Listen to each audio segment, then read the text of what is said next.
অন্তর্বর্তী সরকারের বিমান ও পর্যটন এবং ভূমি উপদেষ্টা AFM হাসান আরিফ মারা গেছেন। ইন্না লিল্লাহি ওয়া ইন্না ইলাইহি রাজিউন।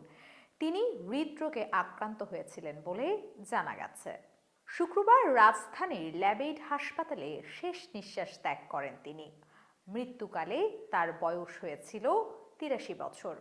হাসান আরিফের মৃত্যুর বিষয়টি নিশ্চিত করেছেন তার সহকারী একান্ত সচিব মোহাম্মদ আবেদ চৌধুরী।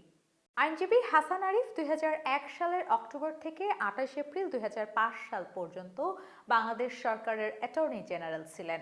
এছাড়াও তিনি ২০০৮ সালের জানুয়ারি থেকে ২০০৯ জানুয়ারি পর্যন্ত ফখরুদ্দীন আহমেদের নেতৃত্বে তত্ত্বাবধায়ক সরকারের আইন, বিচার ও সংসদ বিষয়ক মন্ত্রণালয়, ভূমি এবং ধর্ম বিষয়ক মন্ত্রণালয়ের উপদেষ্টা ছিলেন।